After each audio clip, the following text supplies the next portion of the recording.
Welcome to Brainfluence. I'm Roger Dooley. Today, I'm excited to be joined by Eva van den Broek and Tim den Heijer, the authors of the fascinating new book, The Housefly Effect, the nudge psychology that steers our everyday behavior.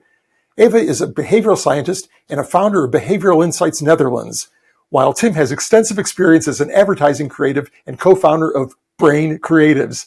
Together, they've combined their expertise to explore the surprising ways that subtle cues in our environment, the houseflies, can have a significant impact on our choices and actions. Welcome to the show, Eva and Tim.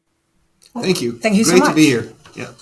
Books about behavioral science interventions often emphasize that tiny things can create bigger changes. You know, we've got Nudge from Thaler and Sunstein. We've got The Big Small from Cialdini and his co-authors.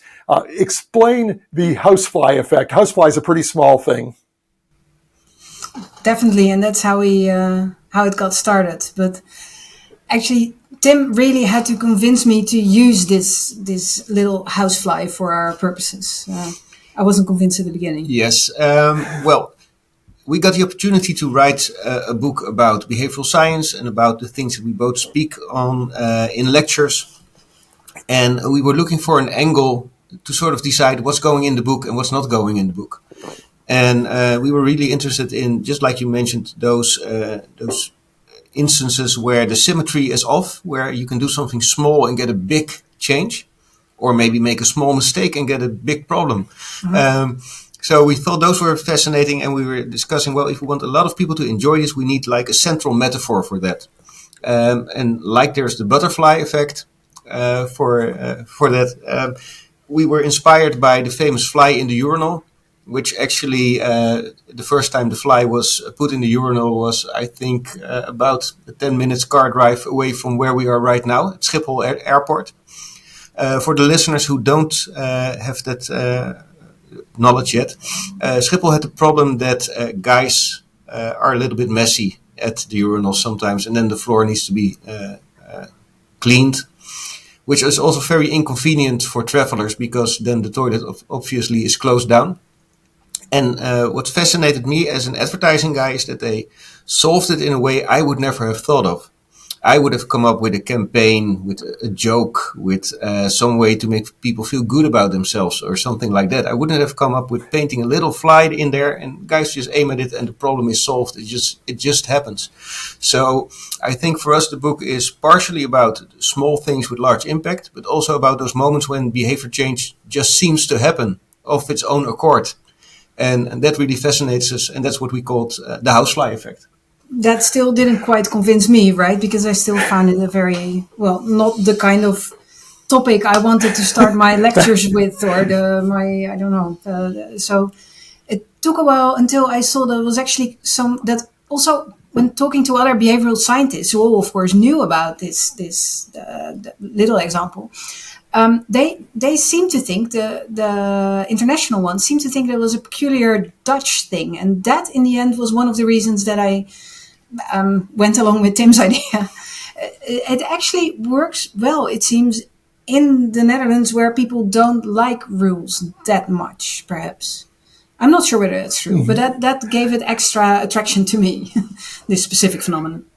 Right. Well, I mean, despite the topic, which is kind of unappealing, I think that it is a fantastic example of a ridiculously simple, inexpensive thing that has a relatively profound effect on behavior. So, I mean, it's a great example, but I understand your reservations, Eva. Now, you talk about the effect. Can you explain what the effect is? This is another thing that Tim told me about, although I'm playing the scientist here.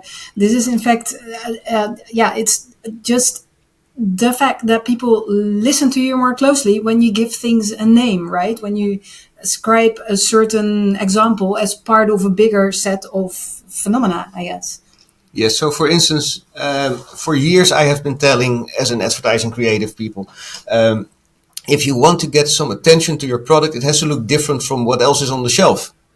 And they would be like, yeah, sure, I suppose you're right, but we have reasons to make our spaghetti look like the Italian flag, just like all other spaghettis, right? When you say, no, you have to use the von Restorff effect, which is saying the same thing, but now it has a name. They're like, oh, that's interesting. Yeah, we should use that effect you mentioned. So that is the effect. People are more interested in something once it's been called an effect.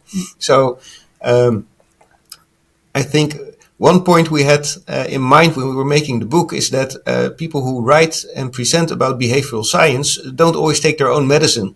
So they can explain how to engage an audience without actually engaging their audience sometimes.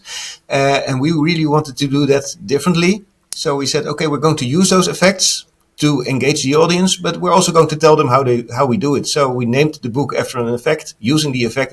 And then inside the book, we explain, okay, we used this because we really wanted you to read the book. Yeah. And luckily that doesn't hurt, right? People knowing that they're being tricked into something are still tricked into something is one of the things that behavioral science teaches us. Well, I think it's great. And that's really good advice too, because certainly many of our audience members are trying to apply these various behavioral science tools to market better or even in other parts of their business. But often they have to convince other people that this is a good thing. It's a good idea to do this. And by citing a name, it makes it that much more persuasive than saying, well, studies show that X happens by actually naming it and maybe tossing in a famous scientist too, if there happens to be one. That makes the whole thing a lot more credible. So that's really great. The Dunning-Kruger effect is a thing. Again, our audience members may or may not be familiar with it, but when people think they know more than they do, that's pretty common. We've all found that in business where maybe it's the boss, maybe it's somebody in another department thinks they know way more than they actually do, that they're more competent than they are. Explain how that fits into marketing. Well, I think from my perspective, I think people in marketing, well, as Cialdini shows us, right? People in marketing had great intuition for these kinds of effects even before scientists started naming them and testing them in the laboratory, which has also led to the idea among people in advertising and marketing that our intuitions are infallible, that if I'm under the shower and I have an idea about how behavior works, then I'm just going to convince my client that this is how it works, right? And then we have a blind spot for all the stuff we don't know. And we can be a little bit overconfident. And also, since we're advertising people, we're pretty convincing. So it can be... also to ourselves. Well, yeah. But disasters can happen when you're very confident and your intuition has a great track record. Yeah. And you're very persuasive. You can tell a client, believe me, this is going to work. And later get into some trouble. Yeah. May I comment to that? Yeah. That the people that marketeers that happen to convince are usually other marketeers, right? All these prices that Tim told me about were about people thinking that it was a great campaign, whereas testing it, no, that was something that only scientists would do. Of course, you wouldn't ruin a good idea by testing it. I really, was intrigued by how marketeers worked, coming from another side. Well, in performance marketing, there are people who are very serious about testing. But in creative marketing, to be honest, a lot of testing is basically done to shut up the client. We've tested it. Now we can prove it works. Now let us do the thing that we thought we should do. Rather than testing to say, oh, I really want to learn something new. My intuition may be off. I may have a blind spot here. I want to find out more about my audience and about how to reach my goals. I think if we go to the other side of the Dunning-Kruger effect, that says that people who know lots and lots and lots about something tend to be very humble about it and say, well, but I don't know everything yet. I can't really say anything about it, which means that maybe people who could actually have great advice don't share it because there are too many ifs and buts about it. Well, I think that's actually nice about our collaboration because I do tend to make things sound more complex than Tim does. So now you're saying I'm on one end of the spectrum and you're on the other end of it. You were playing into that, yeah. You need to figure out how much you need to know to make a good decision, which isn't everything, but is also not a little bit. And you really have to understand, look at all this knowledge we have as a tool. And when do I have the right tools to make a good decision? And that's something we try to help people with the book. I think this leads us into another topic here. You talk a little bit about Donald Trump in presidential politics, and we are now in the final 2 weeks of the presidential election here in the U.S. And Trump really confounded the experts 8 years ago when he not only won the nomination but the presidency.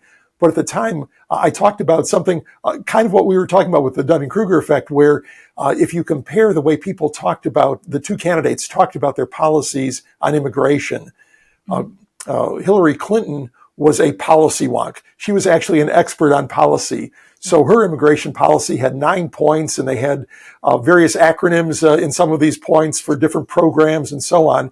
And it was definitely a well thought out policy. We might not agree with all of it, but at least plenty of thought had gone into it. On the other hand, Trump's messaging was very simple. We're going to build a wall.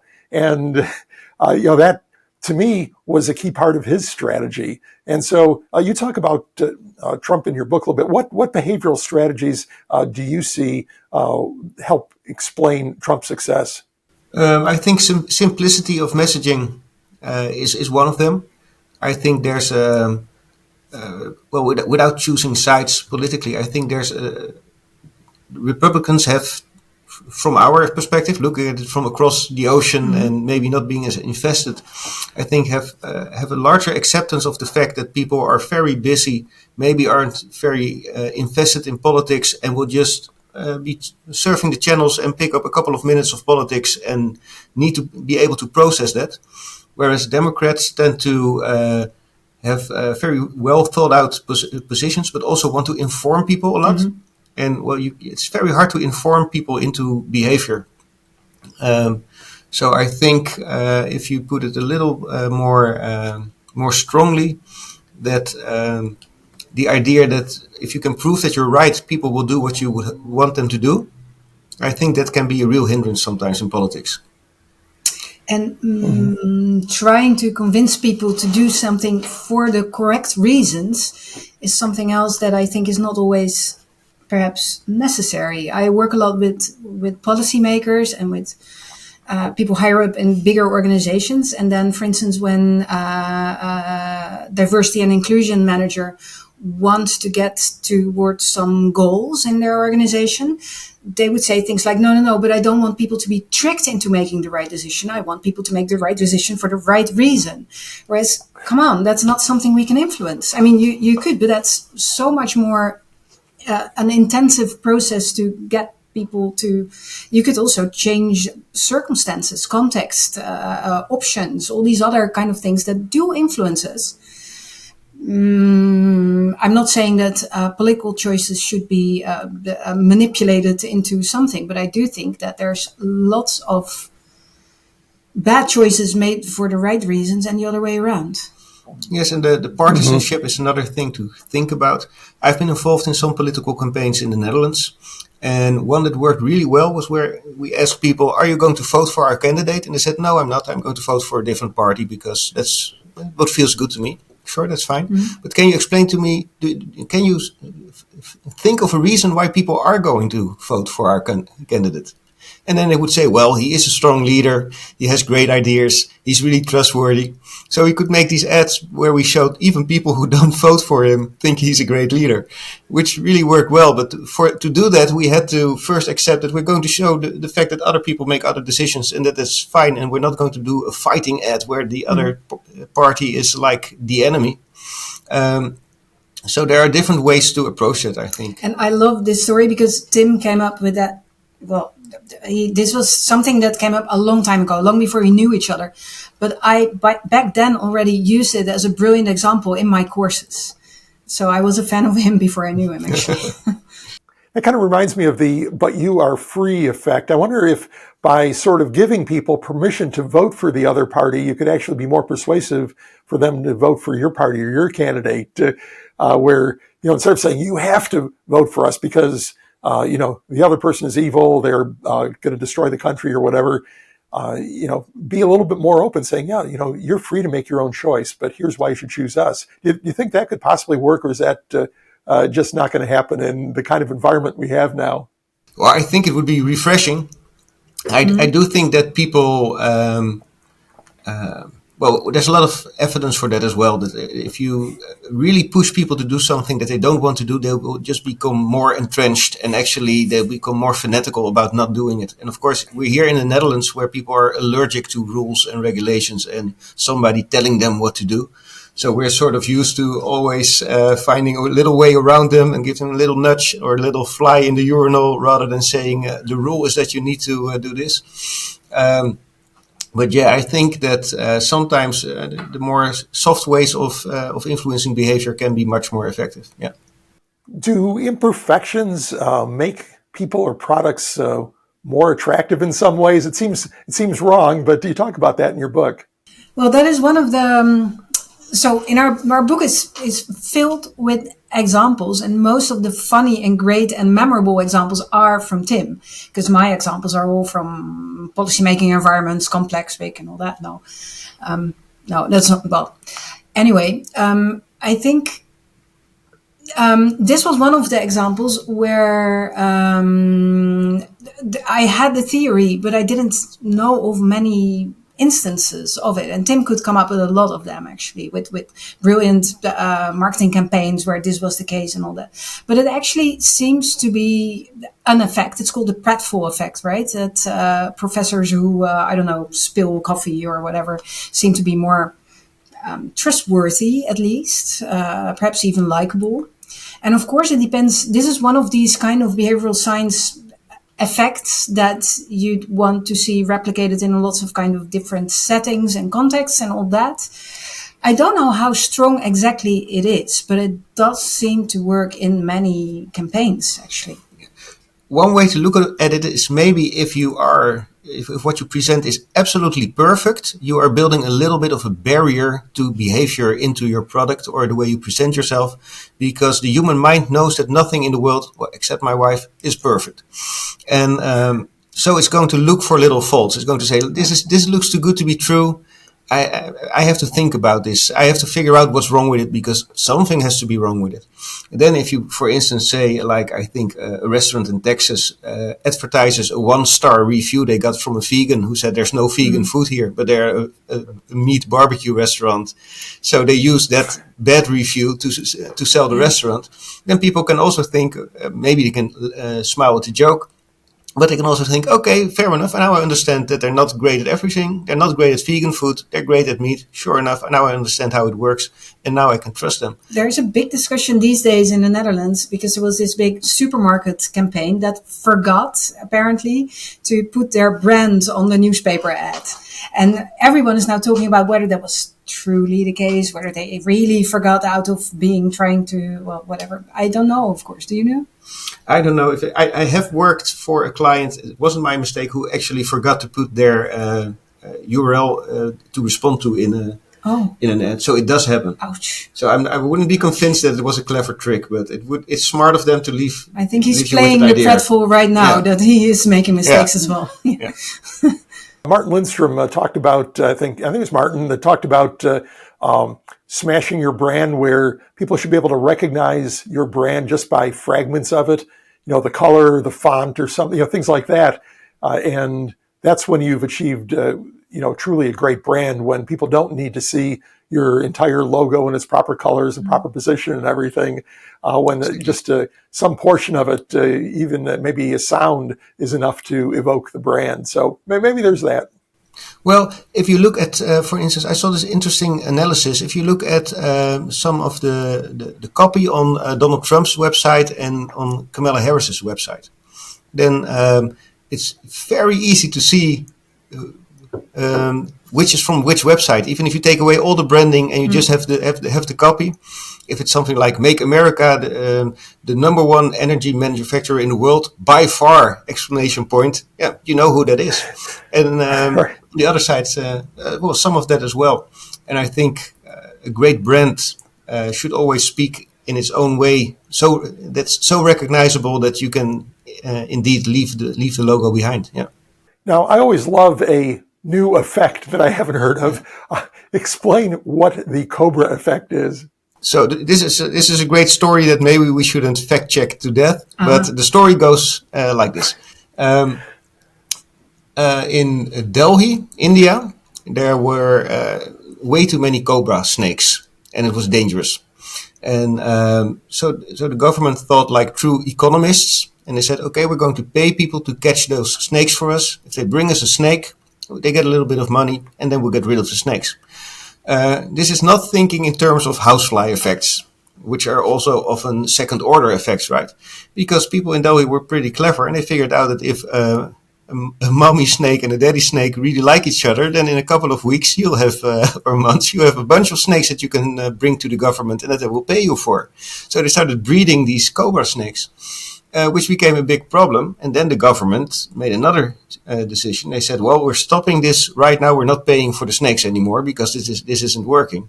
So then people in Delhi were left with all these snakes in their house that they could, that they had no use for. So they put them in the parks. And actually, the problem became much, much bigger. And so to pay someone an incentive to do something that works disastrously the other way, that's the Cobra effect. And I think you had the example about the archaeologist about it. Right. There's more examples of these. What's popping up in my mind right now is something that actually the Dutch government just completely ruined. What's that? Sorry, I'm missing out on one specific word, statiegeld. So the amount of money that you receive back when you bring your empty bottles to the store. Okay. It's a deposit in the English. Deposit, right, just deposit.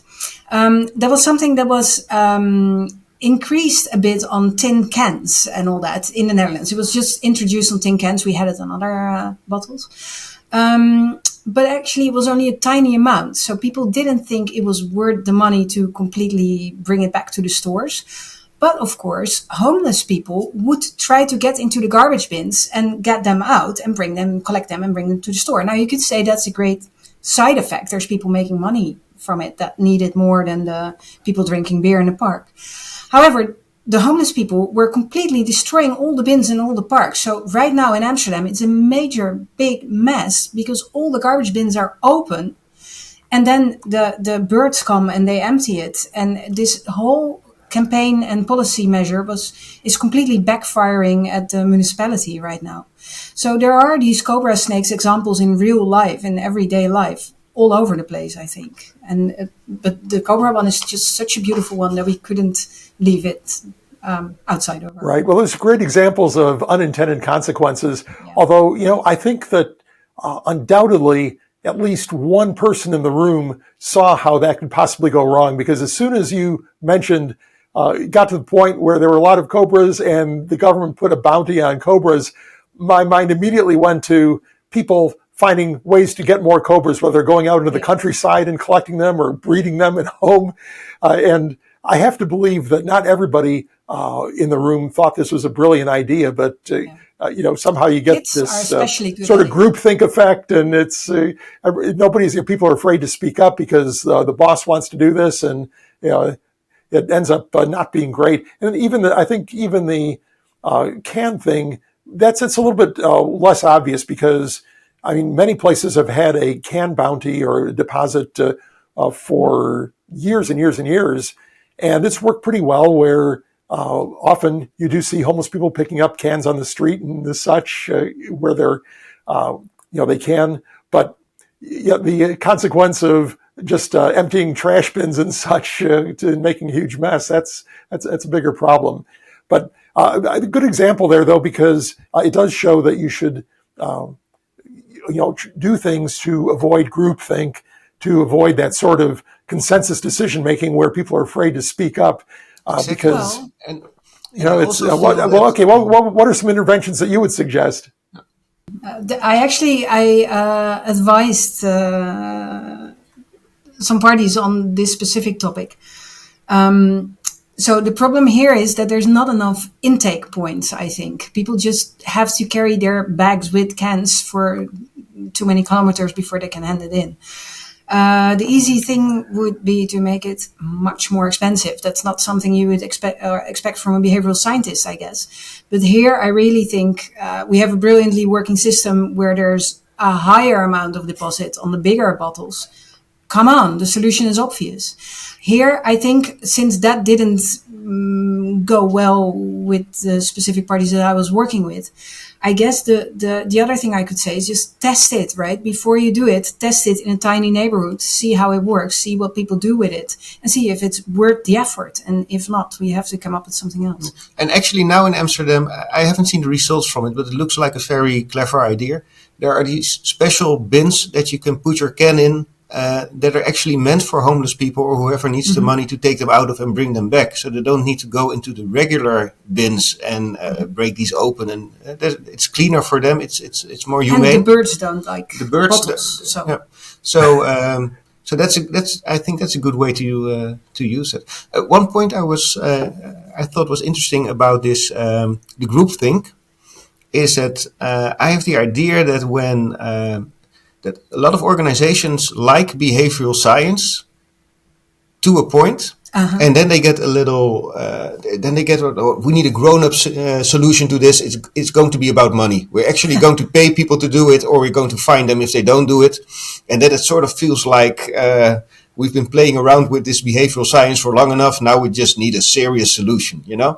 And I think when organizations get into that mindset, you can also see it in emails that companies send out to their clients. Those will be inspired by behavioral science. You're doing well. Most of our other clients are doing slightly less. All those insights. But then if there's a problem with your payment, it's legalese. Yeah. It's like, okay, playtime is over. Now the grown-ups need to run the company and send these people a scary letter, which of course is exactly the moment at which you would need someone like Eva to advise you. Okay, these people have stress. These people may have money problems. How are we going to work this? Super interesting what you're noting here, because in policy making, it's completely the other way around. Only by the time they hit a wall, they really can't solve it with the usual law-making penalty kind of solutions. They come to the behavioral team, throw everything to the other side and say, okay, you behavioral people, please come up with a solution now for us. We can't do anything anymore. And I think, starting a bit earlier with thinking about the consequences on actual people's behavior would be very beneficial in both ways, right? It's not something you can turn on and turn off. Right. What you're saying, I think, is that it would be a smart thing to involve the behavioral experts earlier in the process rather than after everything has failed. So I think this might be a pretty good place to wrap up, Eva and Tim. Where can people find you and your ideas online? We're both on LinkedIn. I'm also a little bit active still on X, formerly known as Twitter, which is a little bit better for English speaking because a lot of my content on LinkedIn tends to be Dutch. And just Google our names and you'll find lots of stuff. Okay, well, thank you so much for being on the show. Thank you so much for having us. It was a thrill, really. Yes.